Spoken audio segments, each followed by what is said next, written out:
From Capital Broadcasting and WRAL Documentary, this is the WRAL Doc Podcast. I'm Cliff Baumgardner. This season, we're talking about wicked weather, focusing on the storms that have shaped North Carolina's history. And if you live here, you know two things to be true. You can't discuss weather without talking about hurricanes, and you can't talk hurricanes without mentioning Hazel. When I looked out that window and I could actually see the whitecaps and the ocean billowing up above the dunes, I knew we were in trouble. Hazel hit North Carolina in October of 1954 as a Category 4 hurricane. No storm had ever done that before. None have done it since. But its impact wasn't just felt here. Hazel was a freight train, and once it blew through the state, it just kept going, claiming lives throughout the U.S. and into Canada. When we study storms, we often throw out numbers, and by almost any metric, Hazel is among the worst hurricanes in history. Winds over 100 miles per hour, more than 1,000 deaths, hundreds of millions of dollars in damage. So it's easy to see why people still talk about Hazel after all these years, and it's not hard to imagine they'll continue to for decades to come. For the 50th anniversary of Hazel's landfall, the WRAL Documentary Unit produced an in-depth look back at the incredible storm and the lives it forever changed. This week, I'm reaching into the archive to bring you that documentary. I'll pop in from time to time to clarify a few things and provide updates where necessary, as this doc originally aired on September 8th, 2004. It's hosted by Charlie Gaddy. Enjoy. You remember where the road comes to the beach from Southport? Well, just before you get there, every cottage has been demolished. There are very few timbers left. It's complete ruination. It was a whopping storm, and it was moving so quickly. That was a bad storm. I will tell you it was. It was like big bad Leroy Brown, boy. That was the worst one, I'll tell you that. Hopefully, that's the worst one we'll ever have.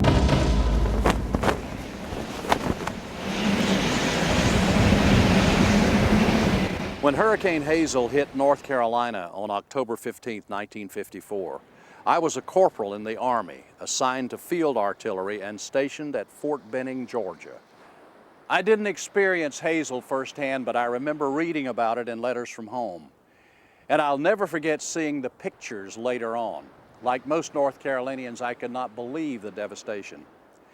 Hazel was one of the most devastating hurricanes ever to hit the United States, and by almost any measure, the worst storm ever to hit North Carolina. 50 years later, people still talk about Hazel. Mr. Sandman. No one has a claim on me. In October 1954, President Eisenhower was running for re-election. Marilyn Monroe was divorcing baseball star Joe DiMaggio, and On the Waterfront was playing in theaters. Here in North Carolina, Governor William B. Umstead was battling a serious illness. Teams in the new Atlantic Coast Conference were playing football. Your magic beat. And at the beach, the fall fishing season was gearing up. On Long Beach, Jerry and Connie Helms were enjoying their honeymoon. It was a good time, going to the beach and being with your friends. That was the thing you wanted to do. Over in Southport, Hoyle Dosher was running his charter fishing business. In 1954, the industry in this town was fishing or shrimping. If you didn't do one or the other, you had to go someplace else. Leela and Dallas Piggott were running their shrimping business and wouldn't think of living anywhere else. And I will say that I don't know of a better place in the world to grow up than Southport. It was just wonderful. Up in Morehead City, Tony Seaman was a teenager working in his father's seafood restaurant called The Sanitary. Daddy started me out in the fish market, and I enjoyed it. I enjoy working. About 900 miles south of Morehead City, at the Weather Bureau's Miami office, Grady Norton was hard at work too. He was the chief weather forecaster. Norton was monitoring a trough of low pressure in the tropics. In 1954, of course, we hadn't even reached outer space. Just for clarity, that was the voice of Tom Matheson from the National Weather Service. So we had no satellites. Norton relied mostly on ship reports. On October the 5th, They told of a storm with 95-mile-an-hour winds off the Caribbean island of Grenada. While Norton was tracking the storm, now called Hazel, he had a stroke and died. He had been working long hours and under a lot of stress to track Hurricane Hazel. That was Jay Barnes, a noted hurricane historian and author. Hazel turned to the north. Forecasters tried to pick up where Norton had left off. They were scrambling for information. There wasn't much. There really wasn't much. And what there was came by teletype. We were severely handicapped compared to what we have now. On October 12th, Hazel slammed into Haiti with winds of more than 125 miles per hour. And the rainfall from Hazel caused tremendous floods that swamped entire villages. The estimates were around 1,000 dead. Hazel lost a lot of its punch slamming into Haiti's mountains.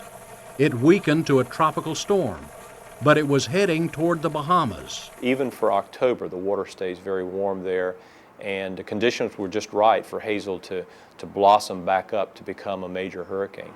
It did just that. Forecasters began monitoring the storm more closely, clocking winds of more than 100 miles per hour as it passed the Bahamas.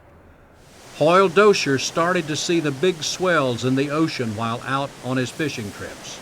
We'd know 2 or 3 days ahead of a storm, a big storm, because of the sea conditions.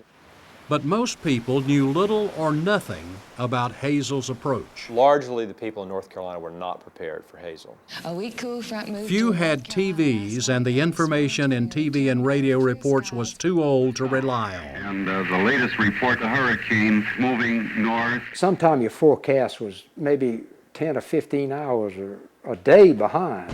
On October 15th at 8 a.m., Hazel was 95 miles east of Charleston, South Carolina, and heading north.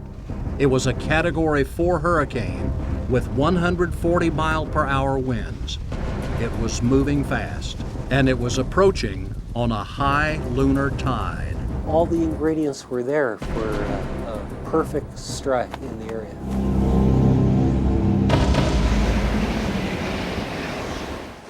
On the eve of Hurricane Hazel, many people in North Carolina went to bed thinking the storm was still a long way off. And since none of them had experienced a storm of that intensity, they went to bed without worrying about it very much. But Hazel was a wake-up call in many ways.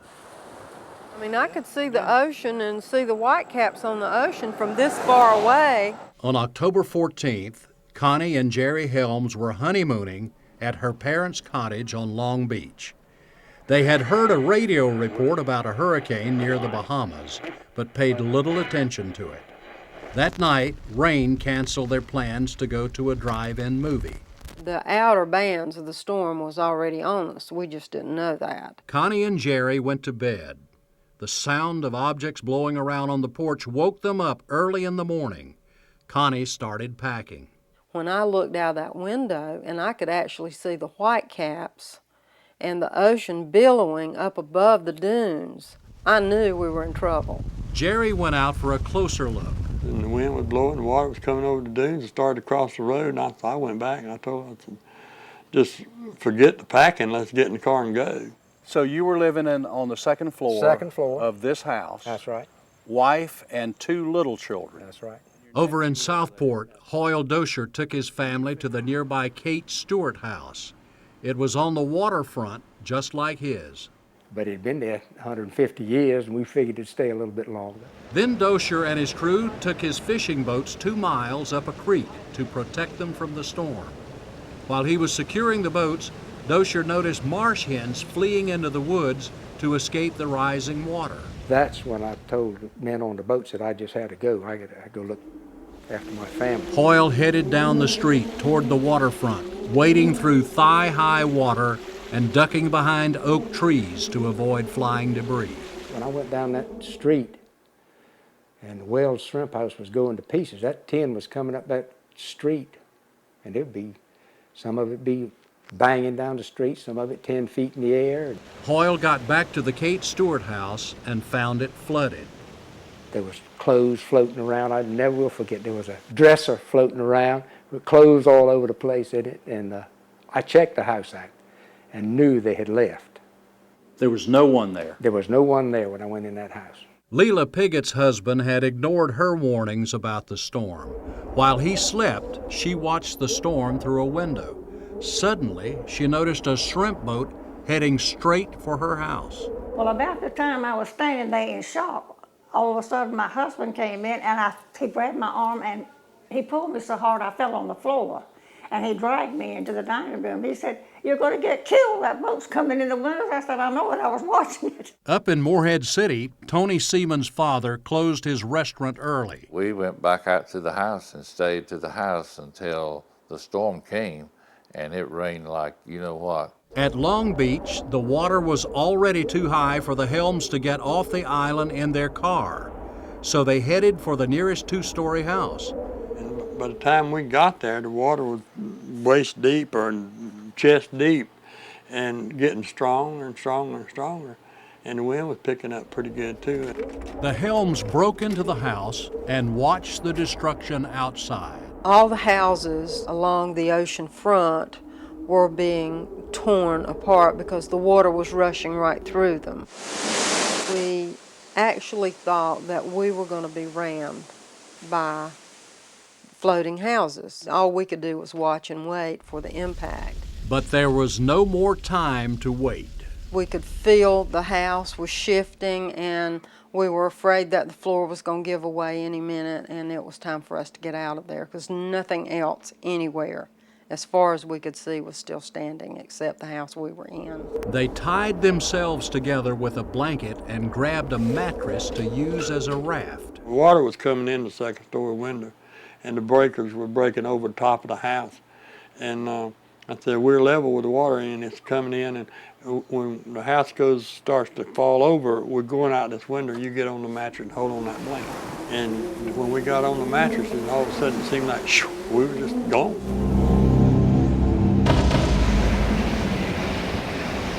When Hurricane Hazel hit, Tony Seaman and his dad were worried about their restaurant. Leila and Dallas Piggott were worried about their shrimping business. Hoyle Dosher was worried about his wife and kids.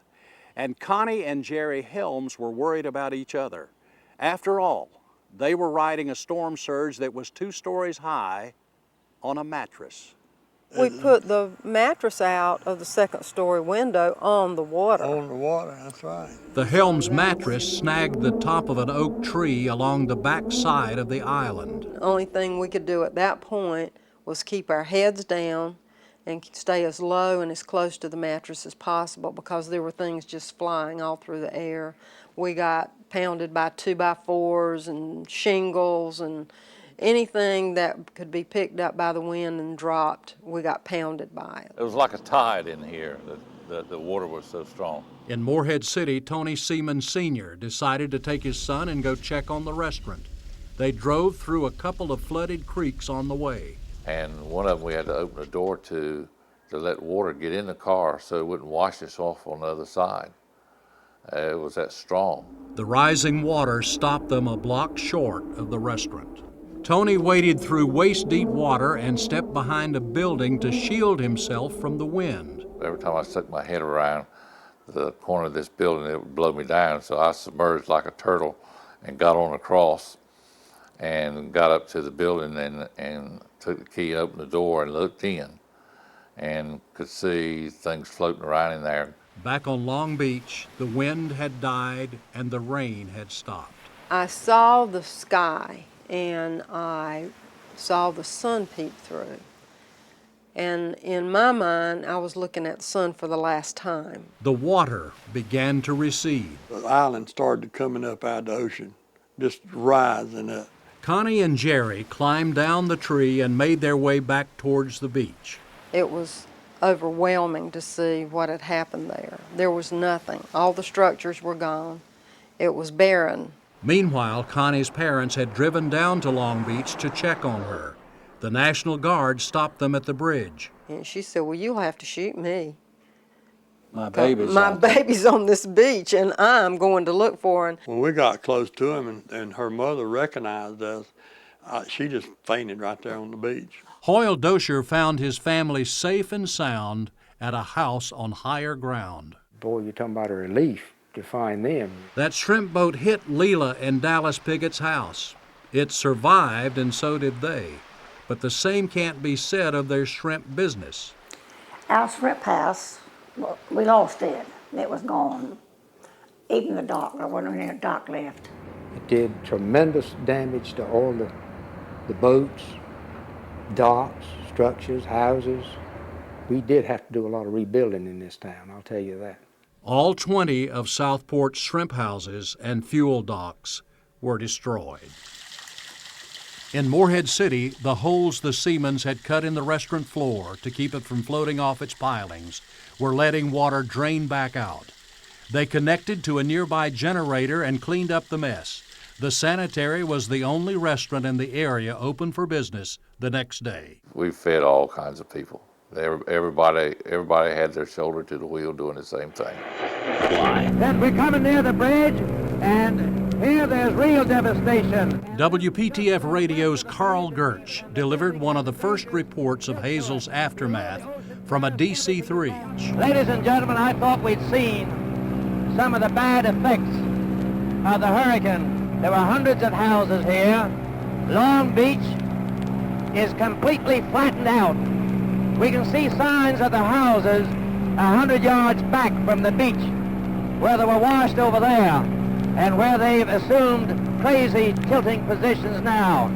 Not the sign of a cottage here, where there was a long row of them before.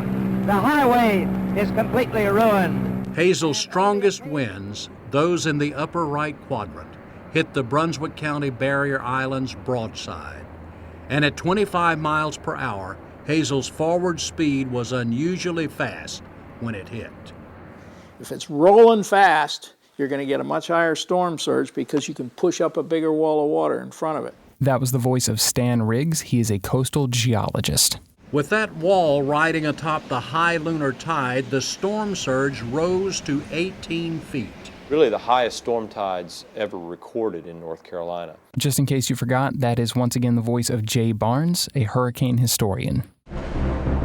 There were 357 cottages on Long Beach before Hazel. Only 5 were left after, and they were severely damaged. 10 people were killed on Brunswick beaches, 9 of them in Ocean Isle when the truck they were in was swept away by the storm surge. The surge at Carolina and Wrightsville beaches reached 13 to 15 feet.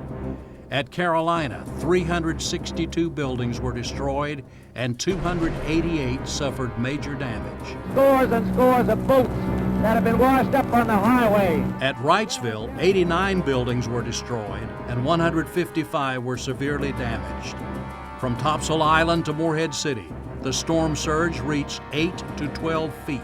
That still is a very significant storm surge, particularly for the barrier island communities. 210 of Topsail Island's 230 homes were destroyed, and the island's drawbridge was swept away.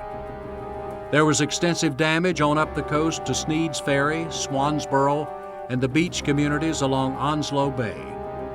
Morehead City saw gusts of 100 miles per hour, even though the center of the storm passed about 90 miles to the west. Hazel's eye tracked just east of the path Hurricane Franz took in 1996, passing between Raleigh and Rocky Mount. That meant that all of eastern North Carolina was on that powerful right side of the storm. Towns like Kinston, Goldsboro, Greenville, and Wilson, where trees were blown down and roofs torn off buildings. Winds gusted at 110 miles an hour at Fayetteville's airport and 90 at Raleigh's. The people of Raleigh had no clue what they were about to experience. Just like Fran, trees crashed down on houses, cars, and power lines all over town. It only took Hazel 6 hours to pass through North Carolina. During that time, it killed 19 people and injured 200 more. It destroyed 15,000 homes and other buildings and damaged 39,000. The damage was estimated at $136 million. Today, that would be close to $10 billion. Hey, it's Cliff jumping in here just to say that crazy number, $10 billion, that was the estimate as of 2004. It's hard to say exactly, but in 2018, chances are that number would be closer to $13 billion. Yeah, I know, it's nuts.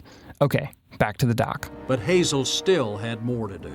It huffed through Virginia and Pennsylvania with a forward speed of about 50 miles an hour. Wind gusts of 100 miles per hour were measured in Philadelphia, of all places. Hazel joined a low-pressure system in western New York State and caused flash floods in Toronto that killed nearly 80 people.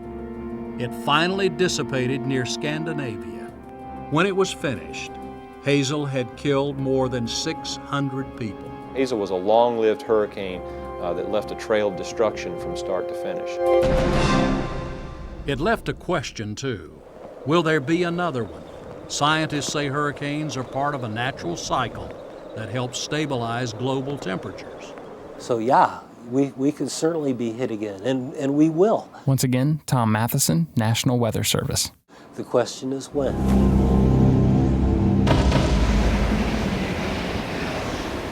If it's not a question of if we get hit by another Hazel, but when, then perhaps the question ought to be, are we ready for it? Most people agree that we're better prepared than we were in 1954. But we have yet to be tested again by a storm that strong. And since then, a lot has changed, for better and for worse. Already have watches out for the island of Jamaica. We've gone from ship reports to satellite images and from teletypes to the internet. We're far better able to model how these hurricanes are developing and where they're expected to go. We now have Hurricane Francis. And now that information gets to the public immediately. Very well-developed storm. People are far more aware now of the subtlest nuance going on in the tropical waters out there. How are y'all doing? Emergency management officials are better prepared. And they're not going to let anybody down on 12. And one more time, Jay Barnes. Every hurricane we have, we learn lessons, we sharpen our skills. Coastal homes are being built higher and stronger. But does it make them hurricane-proof? No, it doesn't. There's far more coastal development than there was 50 years ago, putting many more people and their homes in harm's way. Hazel in 2004 would be orders of magnitude larger consequence. Again, Stan Riggs, coastal geologist. Any Category 4-5 storm is going to be catastrophic. Hazel was the only Category 4 hurricane to hit North Carolina in the 20th century. They don't come around very often, but they do come. There will be another, but never another Hazel. The National Weather Service retired the name.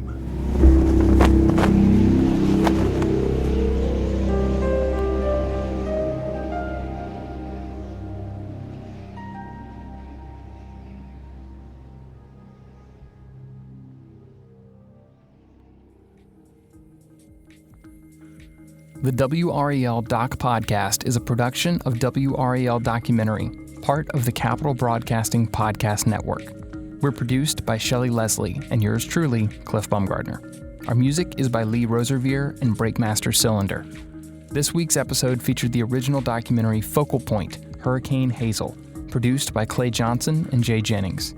If you enjoy the show, consider dropping us a review and sharing with your friends. You can find all of our documentaries at WRALdocumentary.com and subscribe to the show on Apple Podcasts or your favorite podcast app. Until next time, thanks for listening.